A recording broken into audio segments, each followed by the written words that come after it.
Más allá de ideología, más allá de ser partidario o no de alguno de los candidatos o de alguna de las organizaciones políticas, tenemos que comprometernos con una postura real y tener argumentos que la respalden en la elección que tendremos este domingo, y en especial la presidencial.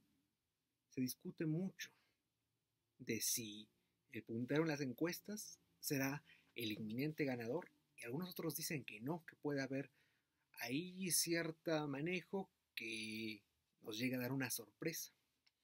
Quiero esbozar mi punto de vista, que después lo ampliaré mucho más de manera escrita, pero ahorita solamente es un esbozo, un breve resumen de por qué Andrés Manuel López Obrador va a ganar la elección presidencial. En primera, quiero mostrarles a ustedes cómo en las principales, en los periódicos principales de circulación nacional, los encabezados. La encuesta del Financiero, Andrés Manuel 54%, José Antonio Meade da la sorpresa y llega al 22%, Ricardo Anaya 21% y Jaime Rodríguez Calderón Bronco con el 3%. O sea, prácticamente hay un empate técnico con el primero y el segundo. Puede variar. Quizás uno llegue en primer lugar y otro en segundo. Lo más probable es que llegue Anaya en segundo y Meade en tercero. Pero aún así, la ventaja es abismal. Miren, la jornada descarta el Banco de México, caída de mercados y triunfa Andrés Manuel. Ya todos lo saben. Pero podríamos decir, bueno, es que las encuestas no nos bastan para poder dar una predicción o para poder conocer un resultado y tener certeza del mismo. Y concuerdo completamente con ello. Pero hay otros mecanismos, otros elementos que nos permiten analizar el proceso electoral y conocer la dinámica de la política y de la vida democrática de un país en concreto, México. Y voy a iniciar por ahí.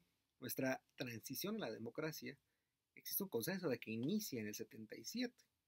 A la fecha son 41 años. Ha sido una transición bastante prolongada, en donde las negociaciones se han visto muy lentas, ha habido bloqueo, ha habido una serie de maquillaje que solamente nos han presentado una simulación.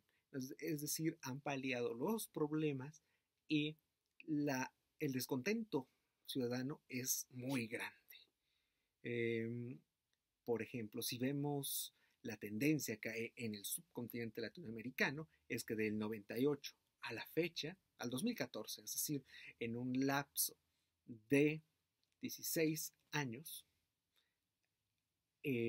14 países dieron lo que se conoce en ciencia política como el giro a la izquierda, es decir, optaron por gobiernos progresistas, liberales, que tenían un proyecto distinto al impuesto por órganos exógenos, es decir, el neoliberalismo. Y cada uno de ellos, salvo dos fracasos, que es el caso de Venezuela y el de Guatemala, han mostrado el poder reducir la brecha de desigualdad social que hay en las sociedades latinoamericanas. Desde luego no son libres de críticas, cada uno de estos países tiene sus problemas, tiene los aspectos que no son tan aplaudibles de los que están al frente de esos países. Vemos en algunos casos nepotismo, en otros una reelección de manera continua e ilimitada, pero bueno, al fin y al cabo se han comprometido con una, respetar la democracia, el paradigma democrático como régimen de gobierno, y tampoco salirse demasiado del sistema económico, es decir, de la economía de mercado, del capitalismo, pero no en su fase neoliberal, en donde solamente la cúspide de la pirámide se ve beneficiada a costa de la marginación del resto de la población. Bien, por ahí vemos las fases de la democratización, se han visto no completadas al 100%, sí ha habido avances, ha habido matices, logros significativos desde luego, pero no hay una satisfacción completa. Inclusive hoy en día la gente no confía en las instituciones políticas de nuestro país. Y si vemos la cual es una de las funciones del sistema político y en concreto del sistema político mexicano. Entre ellas es que debe bajar las tensiones sociales. Y hay que decirlo, durante el sexenio de Calderón se utilizó una estrategia mal empleada que no era pertinente en ese momento, que se conoce como la guerra contra el narcotráfico, en la cual el gobierno saca al ejército de los cuarteles y los manda a los lugares, empezando por Michoacán, a petición del gobernador, para cumplir las funciones de la policía, cuando no están capacitados para ello. ¿Por qué? Porque argumentaban que la ola de violencia era muy grande y que no podían permitir que el narcotráfico, el crimen organizado, tuviese mayor avance, lo cual fue un completo fracaso y ha sumergido a nuestro país en una ola aún mayor de violencia de la que se tenía en 2007, en enero de 2007. En fin, vemos que llega Enrique Peña Nieto. Desde entonces llegó como un presidente impopular. Toda la popularidad que había ganado en 5 años de gobernador de Estado de México la perdió durante los 5 meses de campaña. Ok, vemos como las reformas estructurales no son del agrado de todos: la laboral, la energética, la educativa, la política. Pero más allá de ello, ocurren atrocidades. Una de las más significativas fue la de los 43 estudiantes de Ayotzinapa. Vemos cómo surge el escándalo de la Casa Blanca, actos de corrupción al interior del gobierno federal, en los gobiernos estatales. Vemos como en Veracruz Javier Duarte daba, en lugar de tratamientos para el cáncer a los niños, daba agua destilada. Y obviamente que eso crea indignación. El descontento social en este momento es insostenible. Decía, el sistema político, una de sus funciones es bajar las tensiones sociales. En este momento no se han bajado. En la historia, si revisamos la historia política moderna de nuestro país, vemos que no ha sido así. Solamente se han aplicado algunos paliativos, se han dedicado solamente a eso. Se limitan a paliar la problemática. Y voy a poner 2 ejemplos muy concretos y rápidos. Cuando tenemos una elección con un candidato único, en el 76, con López Portillo, el descontento era de que no había representación y que no había opción más allá. Pero seamos un partido hegemónico pragmático, como bien lo describió Giovanni Sartori. Entonces, ¿qué es lo que hacen? Le cargan a Jesús Reyes Heroles el diseñar una reforma, ya no nada más electoral, sino político-electoral, en donde un aspecto muy destacable y que hoy día sigue vigente es la inclusión de los representantes plurinominales, los diputados y posteriormente los senadores de mayoría proporcional, de representación proporcional, los plurinominales. ¿Qué es lo que pasa con eso? Se le intenta dar representación a partidos satélites de izquierda y que tengan algunos curules y escaños. Realmente no logra representar a los sectores marginados y olvidados, pero se ocupa como un paliativo. Eso es todo. Posteriormente, tras la elección cuestionada del 88, en una percepción de la ciudadanía de que hubo un fraude electoral y de que los comicios electorales no debían estar más en manos del gobierno, de la Secretaría de Gobernación, y es por ello que años después se crea el Instituto Federal Electoral y después se consolida como un órgano ciudadano. Y entonces ya como que hay un poco más de imparcialidad, o al menos eso en el discurso. Vemos el descontento igual con la alternancia de Vicente Fox, que muchos confunden con transición, y no es una transición, no es lo mismo transición que alternancia.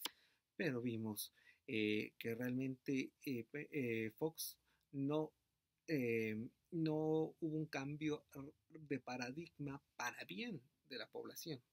Sus promesas se quedaron en palabras y no hubo algo que distinguiera de manera tangible y palpable lo que representaba el PRI y lo que representaba el PAN. Vimos otra elección cuestionada, la de 2006, en donde su líder, el actual candidato y puntero, Andrés Manuel López Obrador, logró retener esa tensión, bajarla. Yo creo que en este momento, si llega a haber algún fraude, debido a que la población, los electores, no quieren más gobiernos del PRI, y el PAN tampoco les significa algo nuevo, algo que pueda representar un cambio benéfico, ya no hay credibilidad en esos partidos, que es lo que queda, el nuevo partido, que es que está al frente de un viejo líder, Andrés Manuel López Obrador, pero tanto los partidarios, el voto duro de Andrés Manuel, como los detractores del PRI, los detractores del PAN, los que no se identifican con uno, pero que tampoco quieren a los otros dos, están yéndose con Andrés Manuel López Obrador, lo cual creo que, en primera, para bajar la tensión, que repito, si ponemos una analogía de que la tensión es una liga, en este momento no se ha bajado, en la historia política reciente de México no se ha bajado, solamente se ha estirado y una más y va a reventar. Entonces, para bajar la tensión, se le tiene que dar luz verde a Andrés Manuel, es decir, no poner ninguna traba, no querer hacer ninguna práctica fraudulenta, ni que la elección quede que sea cuestionada, o sea, que de repente las encuestas nos digan algo y que dé un giro completo, un volterón, y de repente llegue, por ejemplo, José Antonio Meade. Creo que eso la población ya no se lo perdonaría al sistema, ya no aguanta una tensión más. Además, nuestra transición, nuestra democracia aún no se consolida. Quizá el hecho de dar esta vez, después, sea un giro a la izquierda tardío, después de dar ese giro a la izquierda tardío, entonces quizá podamos por fin aspirar a una verdadera consolidación democrática. Digo, esa es mi postura, ese es mi análisis, mi lectura del momento. Creo que como los que pretendemos volvernos científicos sociales, en mi caso estoy en proceso de estudiante, mi formación, creo que, y los que ya son profesionistas de la política, que analizan científicamente la política, deben comprometerse con una postura. Se pueden equivocar o no, nos podemos equivocar o no, y esa postura debe estar más allá eh, de afinidades, de ideologías. Se tiene que hacer un análisis crítico del momento utilizando elementos teóricos y empíricos. Entonces yo hoy por hoy no veo cómo Andrés Manuel López Obrador no pueda obtener el triunfo. Para mí la victoria de Andrés Manuel López Obrador es inevitable. Y no me queda más que invitarlos a ustedes nuevamente a votar el día domingo hasta las 6 de la tarde, recuérdenlo, por el candidato que ustedes eligen, el que ustedes determinen, hagan su propio análisis. Son recibidas todas las refutaciones, todas las críticas. De eso se trata el debate. Ustedes creen su propio criterio, hagan su lectura del panorama electoral y salgan a votar. Muchas gracias.